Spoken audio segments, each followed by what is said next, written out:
A los 28 se convierte en hijo de Dios. Al menos eso es lo que él parece. Un ataque frontal al observador. Se pinta a sí mismo en una pose que en su época solo está reservada a Cristo y a los reyes. ¿Casualidad? ¿Blasfemia? Que es una provocación, no cabe duda.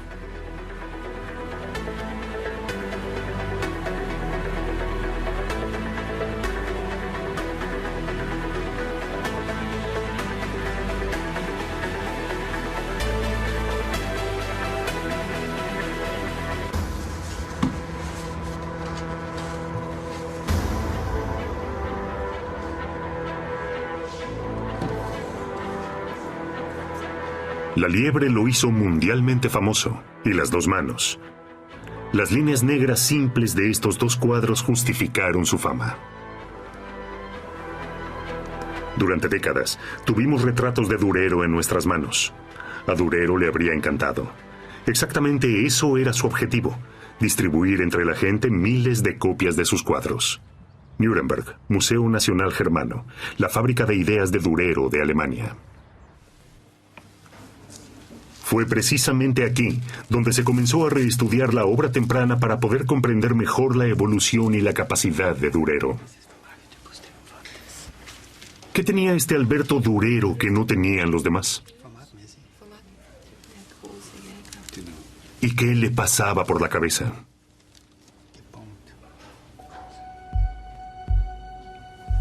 A este artista, que hasta se mostró desnudo, que se pintó tantas veces a sí mismo como ningún otro.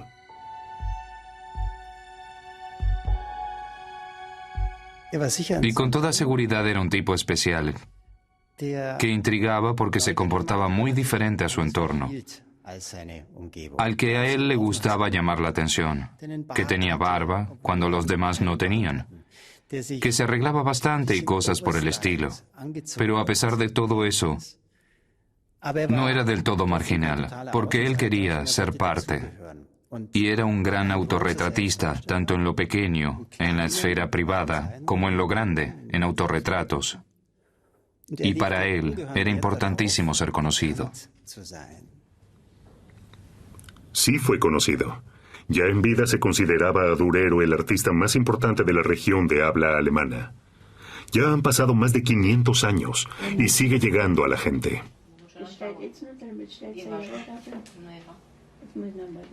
Lo heredé de mi madre. A ella le gustaba mucho. Y mi madre era muy creyente, católica. Creía en todo eso y por eso se compraba este tipo de cosas. Bueno, siempre lo consideramos un motivo religioso. Después se descubrió que era una obra de arte, que es de Alberto Durero, y por lo tanto que es algo muy especial. Alberto Durero se encontró conmigo recién en la escuela secundaria. Allí estudiamos lo de la liebre y todo eso. El pintor comienza a dibujarse a sí mismo de niño. Este es el primer autorretrato de niño que se conoce en el mundo. ¿De dónde le viene esta seguridad en sí mismo? Aquí, en el barrio del Castillo, debería buscarse la respuesta, sostiene Thomas César. Nuremberg era en aquel momento una de las ciudades comerciales más importantes de Europa. ¿En qué mundo vivía el niño Alberto Durero? Fue bautizado en esta pila en el año 1471 en San Sebaldo. Durero diseñó más tarde el vitró para una ventana de la iglesia, la única obra de Durero que se encuentra aún hoy en su sitio original. Su padre era orfebre. Había nacido en la localidad de Thür, en Hungría. Más tarde se trasladó a Nuremberg, donde lo llamaban el Thürer, que en alemán significa el de la localidad de Thür. Y así se convierte en Dürer, Durero en español. De inmigrante artista de la corte, esa es la carrera del padre, que debió haber sido seguramente ejemplar para el joven Durero. Esser lleva adelante una investigación denominada de constelaciones. Investiga la influencia que pudo haber tenido el vecindario en el joven. Es sorprendente ver lo interesado que estaba el vecindario en adquirir y difundir conocimientos. Es un vecindario muy afín a los libros. Anton Koberger era el dueño de una imprenta grande. Allí nace la Crónica del Mundo, de Schedel, concebida en la calle del Castillo, en su vecindario. Su objetivo era poner entre dos tapas de libros todos los conocimientos sobre el mundo. La Crónica del Mundo de Schedel contiene casi 2000 ilustraciones en silografía. Se acaba de inventar la imprenta para libros e ilustraciones, la silografía y el grabado en cobre. El padrino de Durero, el impresor, Koberger, imprime la obra faraónica y Durero ve con sus propios ojos todo lo que está sucediendo en el barrio del castillo.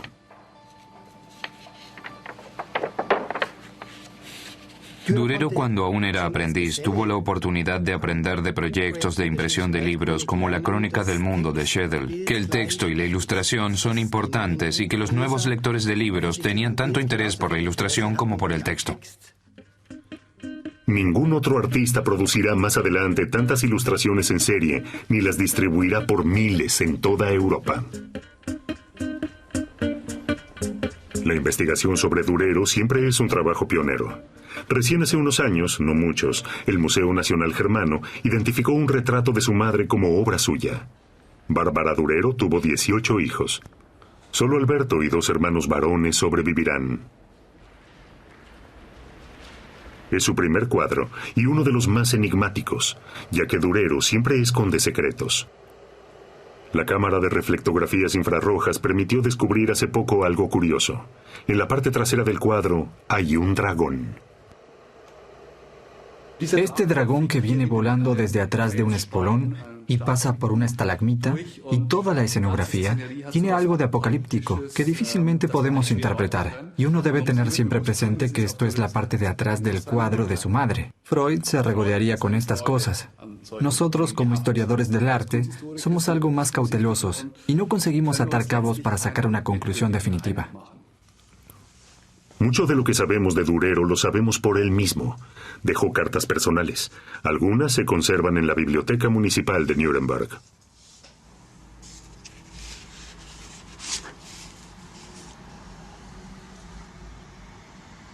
Durero las ilustró de forma rara. Además, redactó, entre otras cosas, escritos teóricos sobre el arte, un diario de viaje, una crónica familiar. En esta crónica escribe sobre su época de aprendiz. Y como ya había cumplido con mis servicios, mi padre me despachó. Durero, entre tanto, ha entrado en el taller de Michael Wolgemuth. Ahora quiere ser pintor y grafista. Durante 4 años va de un lado a otro como aprendiz. Camino a Estrasburgo, vuelve a pintarse a sí mismo.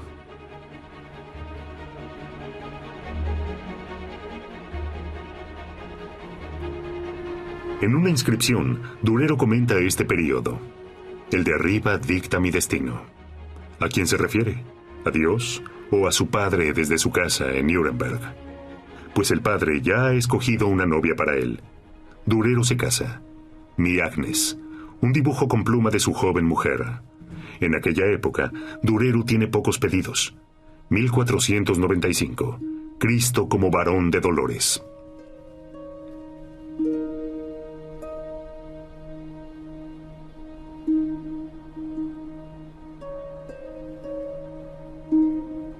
¿Estudia de la imagen que ve de sí mismo en el espejo?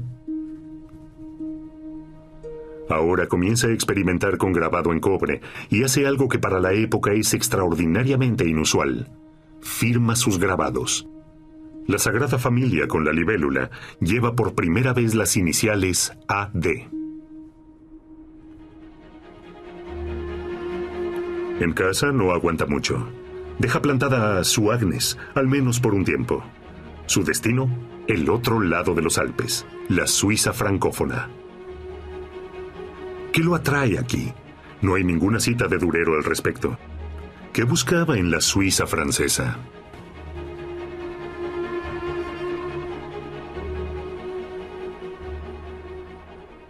¿Cómo es la vida allí? ¿Cómo es la vida en la Suiza francófona? O sea, donde hay fronteras. ¿Cómo son estas fronteras? Pero a la vez hay también un auténtico documento. Estuve también allí porque todos los humanistas han estudiado en Pavía, en Bérgamo, en tantos otros lugares, sabe Dios dónde. Todos estos sitios estaban en la Suiza francesa. Los clientes de Durero se encontraban en Venecia y comerciaban con todo el mundo. Tenían negocios en Italia. Y me imagino que era una cuestión de prestigio para la gente de la calle del Castillo participar en este centro. Y un joven artista ambicioso como Durero también se habrá planteado estas exigencias. Durero sigue las huellas del camino de peregrinación que está en el Trentino. Pero qué ruta toma es hasta hoy una incógnita. Con toda seguridad, estuvo en el Valle de Sembra, en el castillo de Segonzano. Aquí, la vida de este joven de 25 años parece haber cambiado un poco. Durero comienza a experimentar en este viaje con acuarela.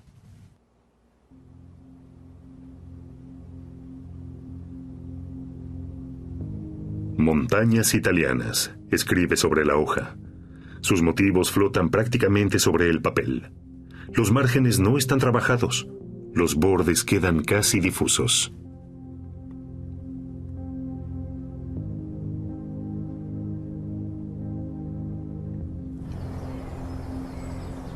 ¿Fue esta luz del Valle de Sembra lo que ha influido en él? Aquí queda olvidada la convención del medioevo tardío, según la cual había que rellenar cada ángulo de la superficie de un lienzo. ¿Quería reproducir la naturaleza como mera sensación? Las acuarelas de Durero son las primeras en su tipo y suponen una innovación vanguardista en el arte europeo.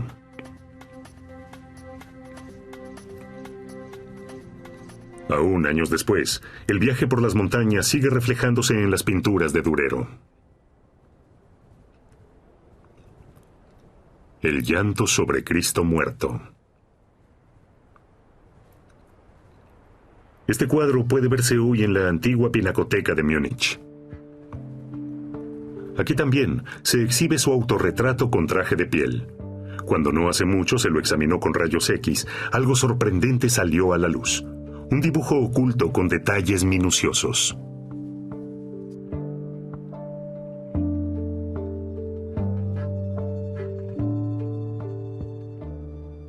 Como él desde el principio, tenía previsto pintar un autorretrato como nunca antes otro artista lo había hecho, y mucho menos un artista al norte de los Alpes.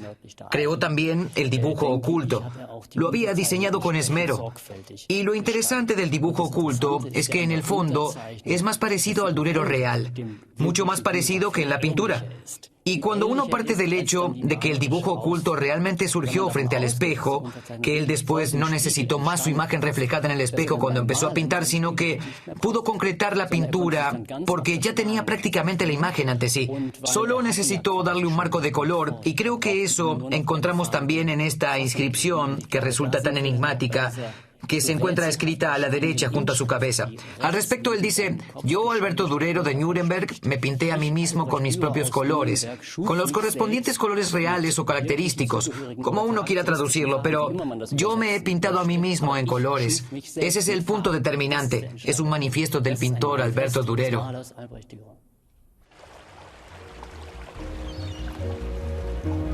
Pintarse a sí mismo. El hombre, un individuo creativo. Eso era lo nuevo, e Italia era el país donde nacía este movimiento, el Renacimiento. Durero llega a Venecia alrededor de 1496. Directamente sobre el Canal Grande queda el Fondaco di Tedeschi, la bolsa de mercancías, donde alemanes, sobre todo comerciantes de Nuremberg, realizaban sus transacciones. Con verdadera dedicación, Durero estudia las pinturas de su colega Andrea Mantegna. Son pinturas que dan vida a bellezas de la antigüedad y las copia exactamente. Probablemente también estudia la perspectiva que había encontrado acogida en la pintura de la Italia de 1420 y dibuja mujeres. Compara a la mujer de Nuremberg con la veneciana.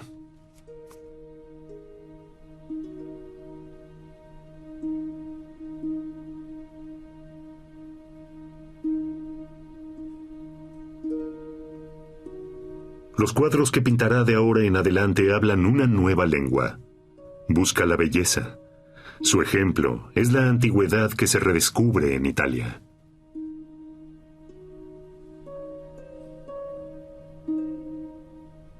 Y demuestra tener valentía. También con la técnica que se utiliza en la gráfica de la impresión, diseña una Venus como si fuera una escultura de la antigüedad, siguiendo el estilo renacentista. Son los primeros desnudos alemanes. Él mismo los llama la figura desnuda.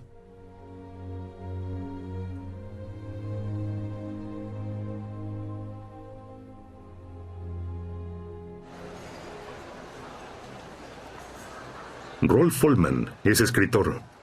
Para su libro Durero, el seductor, ha estudiado cientos de grabados en cobre de Durero y ha descubierto en los detalles cómo, después de su viaje por Italia, trataba de superar la tradición pictórica medieval. Cuando hace mujeres desnudas que en realidad el pintor normalmente las debía ocultar bajo la forma de mujeres piadosas o brujas o bajo otras formas, él a veces las hace especialmente en un grabado. Las presenta sencillamente desde diferentes perspectivas y entonces les arroja entre sus pies un hueso o hace alguna puerta pequeña a través de la cual se puede ver algo parecido al infierno. De manera que se puede decir, oh claro, son brujas lo que él ha dibujado. Pero en realidad no lo son. Él está totalmente encaminado, al igual que sus amigos italianos, que ya no recurrían a grandes cosas para ocultar, y simplemente hacían lo que ellos se proponían.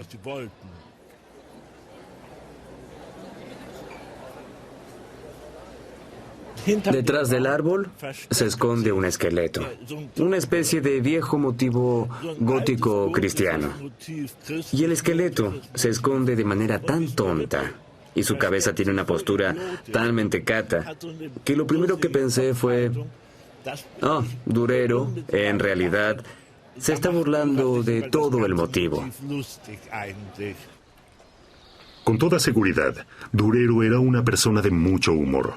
De las cartas que escribe desde Venecia surge que le agradan sobre todo las bromas ordinarias de hombres. En una carta dirigida a su amigo, el erudito de Nuremberg, Willibald Pirkheimer, hace un comentario sobre su mujer, Agnes. Si el amigo quiere atraerlo a su casa bajo la amenaza de dormir con ella, que solo sea para acostarse con ella para que ella le entregue el espíritu en ese acto. Cuando regresa a Nuremberg, vuelve a pintarse a sí mismo.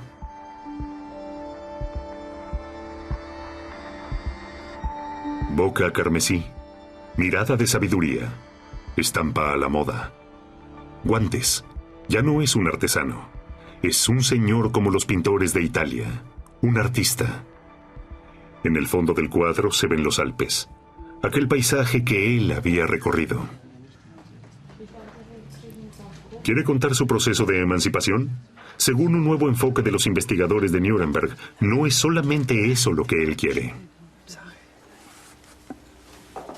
En la tradición artesanal existe una muestra, la pieza de prueba, con la que un artista expone lo que sabe hacer. Durero llega a Nuremberg. El ámbito del retrato aún no se ha instalado del todo.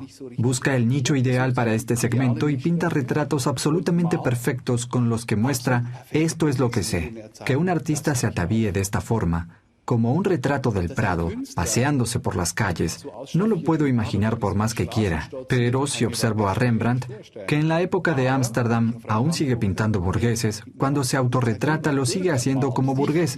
Entonces este es un modelo al que podemos aplicar a Durero. Y esto nos explica por qué se pinta ataviado con un traje patricio. En este traje se hacen pintar los patricios y entonces se observa justamente esto. Yo puedo hacer esto perfectamente, los cierres y las hebras del traje. Si me pides un retrato, yo te lo puedo hacer.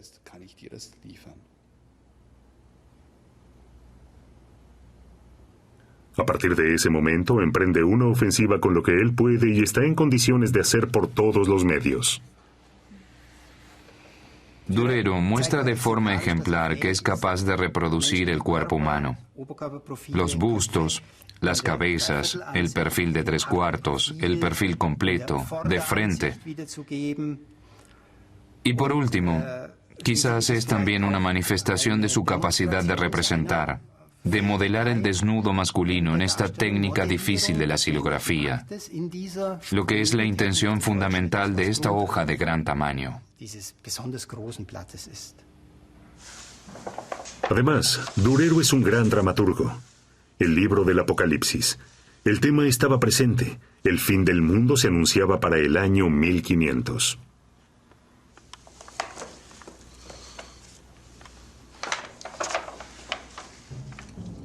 El San Miguel de Durero es de una seriedad pasmosa.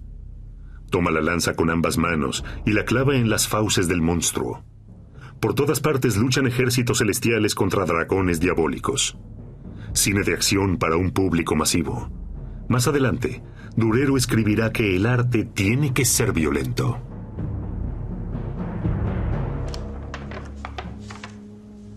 Los jinetes del Apocalipsis.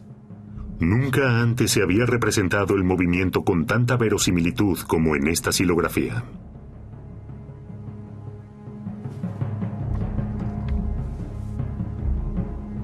La muerte se adelanta cabalgando. Durero costea los gastos de la publicación del libro que contiene 15 silografías. No lo hace por encargo. Las ilustraciones son de un tamaño inusual. No se ajustan al texto, como era habitual hasta entonces. Estas silografías dejan de ser ilustraciones, pasan a ser obras de arte propiamente dichas. El Apocalipsis causa sensación en Nuremberg, y Durero reconoce que se ha independizado de los clientes gracias a la impresión en serie de tales ilustraciones y puede actuar en un mercado libre. Produce con rapidez, ofrece excentricidades.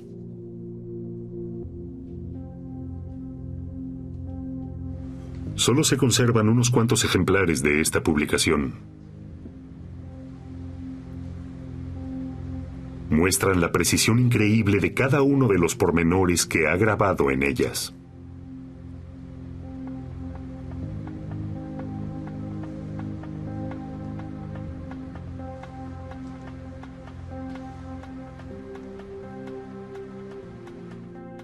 Pequeños mundos, concebidos hasta el último detalle.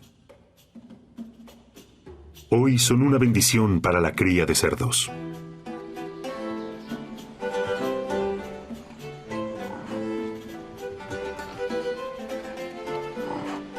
La precisión de Durero para representar el cerdo doméstico medieval fue el motivo de inspiración de hace unos años para recuperar la cría del cerdo tal como era por el año 1500.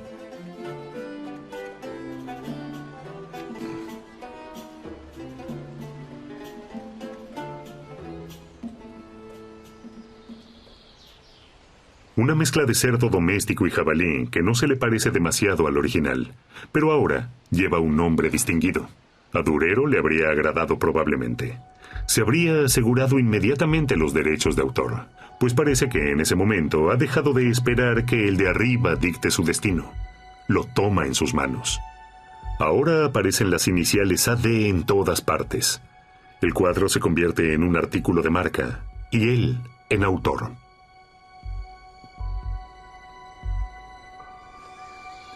Corre el año 1500, el año para el que se presagia el fin del mundo. Alberto tiene 29 años y está muy ocupado consigo mismo. En poco tiempo surgen 2 nuevos autorretratos.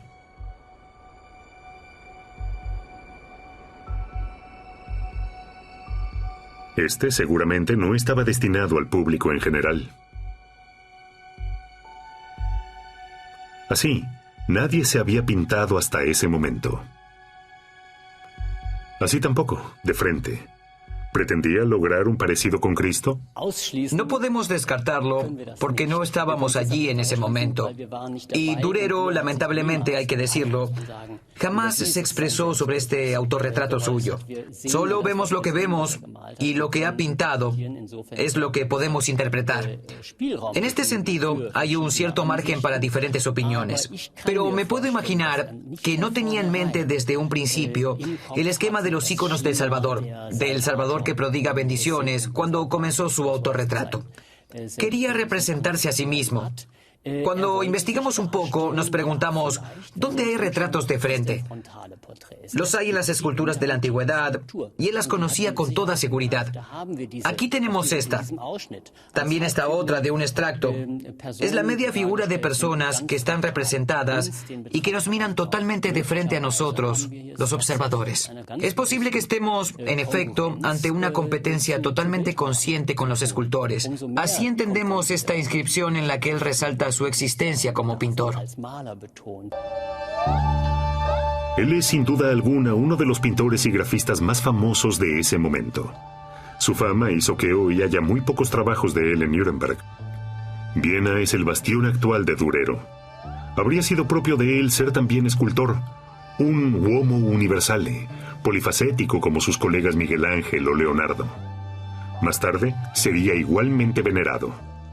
En Viena se conserva un mechón de su cabello que le cortaron después de muerto, porque Durero, al final de su vida, era una estrella, del que se dice que sufrió también temores, y que él dejó documentados en una pequeña acuarela. Pero nunca se exhibió públicamente. Rastreo en el depósito del Museo de Historia del Arte. Aquí está la visión en sueños. A Durero se le representa un rostro en medio de un diluvio universal. En la mitad inferior, describe exhaustivamente el horror y su miedo ante las masas de agua. Arriba, él las pinta. Cuando desperté, todo mi cuerpo temblaba.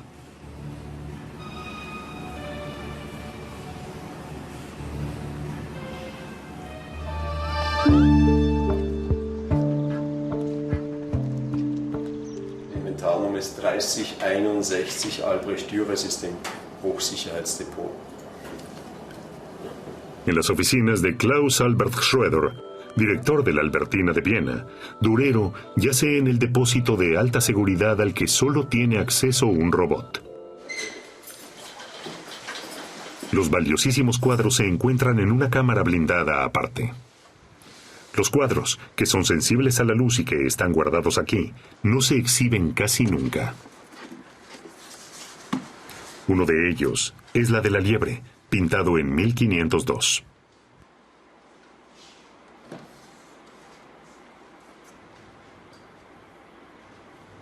Lo que mucha gente olvida, y eso llama la atención en el acto cuando uno compara las copias que se utilizan inmediatamente después de esta obra con el original, es que pareciera que esta obra se ha creado en condiciones de laboratorio.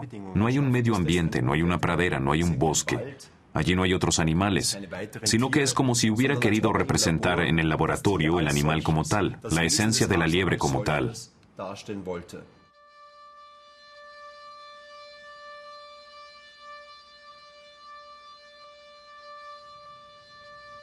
Le pintó a la liebre un reflejo de luz en la pupila. ¿Es una ventana?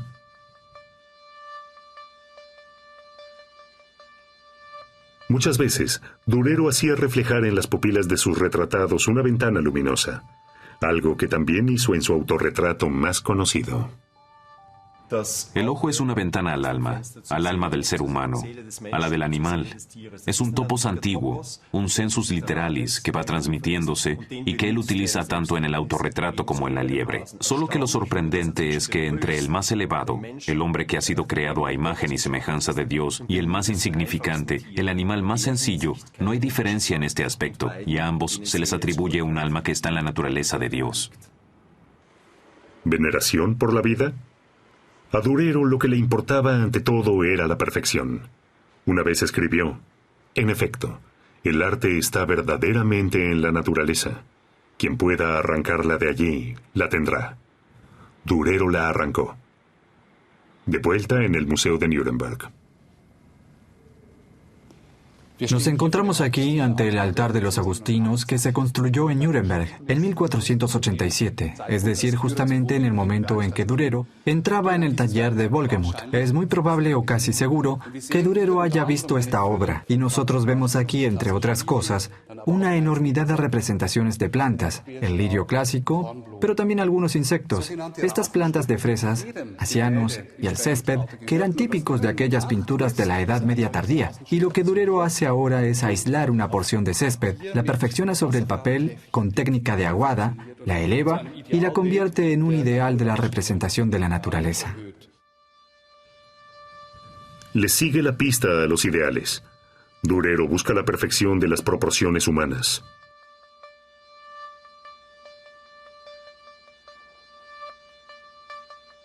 Este grabado en cobre muestra cómo se desmarca entre tanto su calidad de lo que hasta el momento era lo máximo.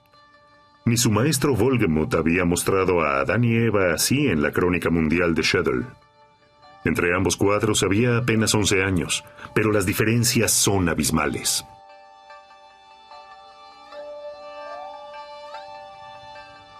En el año 1506, a Durero le urge volver a Venecia. Italia ya lo había cambiado una vez. Pasa meses alojado en el barrio del Rialto con vista a la iglesia de San Bartolomeo, para la cual le han solicitado que pinte un retablo.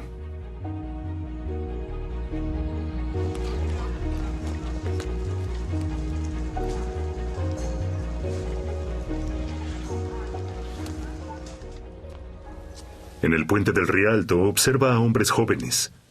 Le escribe a su amigo Pirkheimer y le dice que seguramente a él le agradarían. Antes de viajar, hizo un dibujo con lápiz de plata para Pirkheimer. El comentario que contiene el cuadro en griego antiguo prácticamente ya no puede leerse, pero sin duda alguna lo hizo con el mismo lápiz. Texto: con el rabo masculino en el trasero.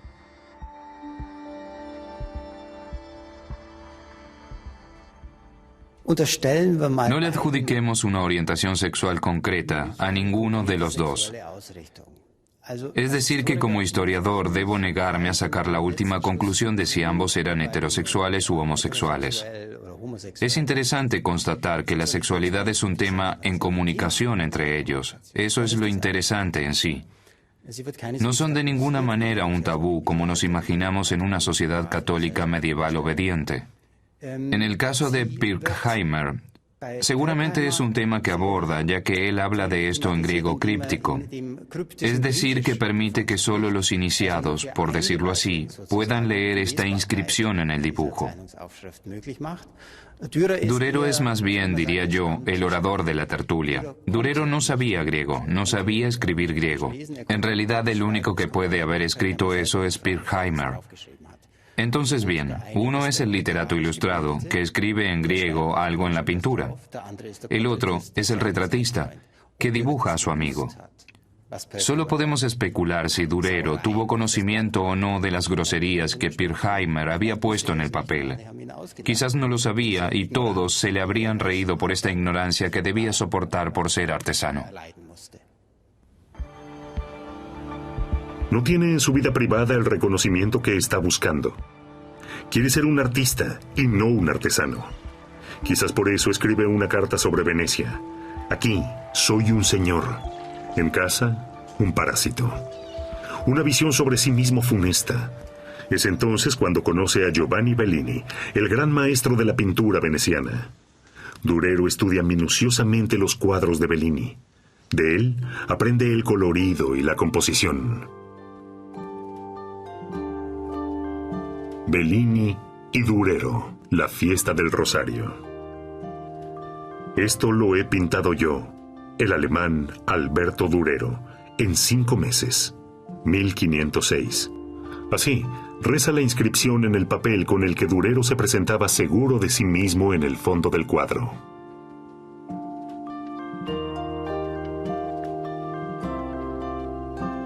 Sigue pintando. La joven veneciana, la niña del billete de los 5 marcos. Entre los italianos, Durero tiene buena acogida ahora. Desde ese momento se lo suele ver en el Palacio Ducal. Se le hace una oferta extraordinaria, un contrato para ser el pintor de la ciudad. Pero Durero rechaza la oferta. Regresa a Nuremberg, donde es recibido con todos los honores. Quizás porque él se ha hecho famoso en Italia y en su ciudad su ausencia se ha hecho notar. Compra una casa en Tiergartentorplatz, la plaza que queda en la puerta de entrada cerca del zoológico. Es convocado para formar parte del gran consejo de la ciudad. Ahora publica sus ilustraciones en su propia imprenta. Agentes distribuyen sus obras gráficas impresas desde aquí hacia toda Europa. A la vez, acepta grandes pedidos, como el altar de Heller, del que solo se conservan estudios preliminares. Aumentando el blanco opaco de sus dibujos, logra una plasticidad sorprendente. ¿Es este el secreto también de las manos que oran? ¿Por qué justamente estas manos se hicieron tan famosas? Estos estudios no solo han mostrado estas manos, sino también cómo puedo mostrar en una copia y con la hoja al lado. La hoja se encontraba junto con la cabeza de un apóstol que mira hacia las alturas, en un papel que es el doble de grande, coloreado en azul, tal como Durero lo había aprendido de la tradición italiana de los papeles azules venecianos. ¿Cuándo se dividió esta hoja? ¿Y por qué? ¿Y esta aislación no ha contribuido a su culto, a que disfrute de la condición de ícono? No conocemos en realidad el motivo de la división, pero tenemos una idea. La Albertina ha sufrido una única gran pérdida dolorosa en toda su larga historia.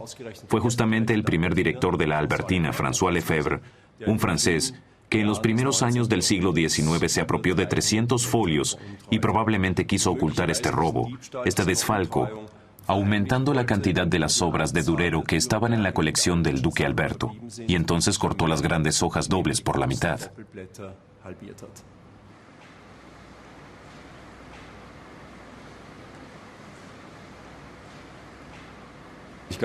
Creo que hay 2.800 estados diferentes de agregación de las manos que oran. Hace muy poco me topé con ellas en el cementerio de Pittsburgh, en la tumba de Andy Warhol.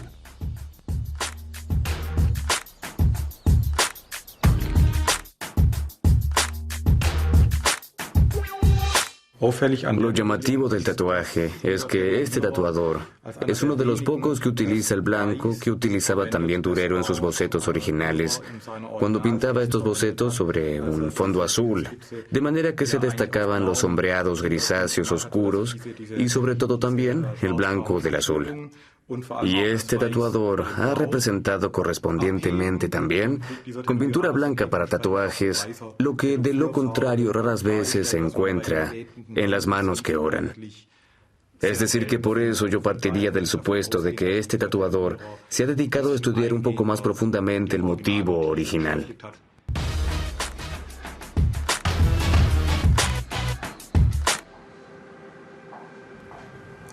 En Viena se conserva también lo que Durero pintó para el emperador. Por ejemplo, el gran carro triunfal. Durero ha llegado ahora a la cima. A partir de 1512, Maximiliano I, emperador del Sacro Imperio Romano Germánico, es el mejor cliente de Durero. En una ocasión, dibujó al emperador así, con la mirada perdida, el soberano como apartado, un meditabundo. Eso no lo había hecho nadie hasta entonces. ¿Por qué lo hizo Durero? Lo interesante era que en la época de Durero y del emperador Maximiliano se consideraba lo meditabundo o justamente lo melancólico, la melancolía, una característica típica de un intelectual. Y se consideraba la melancolía justamente la expresión de genialidad de un ser genial. Se sabe del emperador Maximiliano que él decía de sí mismo que era un melancólico. Y creo que lo mismo sucede también con Durero, pues de todos modos su famoso grabado de la melancolía se considera probablemente un autorretrato del artista.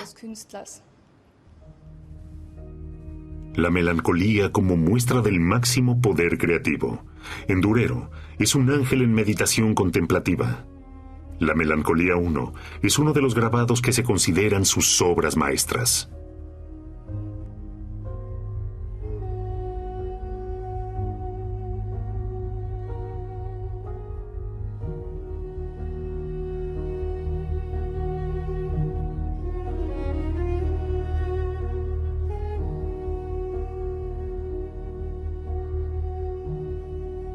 Durero es ahora un hombre de unos 45 años y se dibuja a sí mismo por última vez. Sobre este cuadro escribía que le duele dónde está la mancha amarilla, el vaso. Se consideraba el vaso el centro de la melancolía. ¿Se trataba también en este caso de melancolía por temor? ¿O ya estaba enfermo? Será su secreto cómo se sentía él en aquel entonces cuando emprende otro viaje. Esta vez a los Países Bajos. Allí expandirá sus contactos. El norte de Europa se encuentra ahora en un punto de inflexión entre la Edad Media y el Renacimiento. Se ha descubierto América y el hombre se ha descubierto a sí mismo. Martín Lutero ha generado una deflagración en toda Alemania y Durero se entusiasma por el reformador. Por iniciativa propia y sin que un cliente se lo encargue, pintará en 1525 el cuadro donde se confiesa en favor de Lutero, Los Cuatro Apóstoles. Con la inscripción, invita a los soberanos del mundo a no seguir a falsos profetas y cita pasajes de la Nueva Biblia de Lutero. Un cuadro como manifiesto de la Edad Moderna. Este valor de enfrentar abiertamente todo lo nuevo y reaccionar con rapidez, esa ha sido la receta del éxito de Durero durante toda su vida. En estas obras de Durero, notamos muy a menudo la fuerza de la primera vez. El primer bodegón de flores, la primera naturaleza muerta de animales, el primer autorretrato. Ver algo por primera vez, descubrir algo y decir y encontrar. Para ello se necesita una fuerza increíble. Cuando Dalí dijo, el primer hombre que le dijo a una mujer, tu piel cual pimpollo de rosa, fue un genio. El segundo fue un idiota. Supo reconocer también la genialidad de Durero. Y Durero es más aún, un genio que también quiere transmitir sus conocimientos. Es el primer alemán que le da al arte un fundamento teórico. Redacta instrucciones para dibujar. Trabaja en un manual de pintura y en una teoría de las proporciones.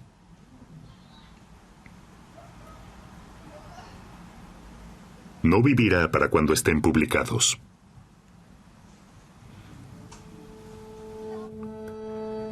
En 1528 se enferma gravemente.